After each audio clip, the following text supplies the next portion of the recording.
இப்போ சாயபேனகர் வந்து பேசிட்டே இருக்காங்க. இவர் வந்து அனிருத்துக்கு ஆப்போசிட்டா வந்திருக்காருன்னு. ஆனா வந்துட்டு இவர் 7 படம் சைன் பண்ணியிருக்காரு. அடுத்து இவர் தான் அப்படின்னு மாதிரி பேசினா கூட அனிருத் சம்பளத்தை வந்து குறைச்ச மாதிரிலாம் தெரியல.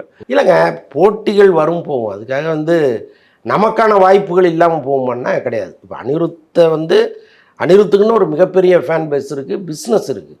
இப்போ அனிருத் ஒரு படத்துக்கு இசையமைச்சார்னா அந்த பாடல்களை வாங்குவதற்கு பெரிய நிறுவனங்கள் போட்டி போடுது. அப்படி இருக்கும்பொழுது அவருடைய மார்க்கெட் அப்படியே தானே இருக்குது.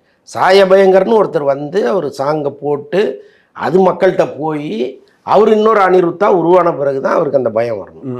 அதனால் அது ஒன்றும் பெருசாக அழட்டிக்க மாட்டார்.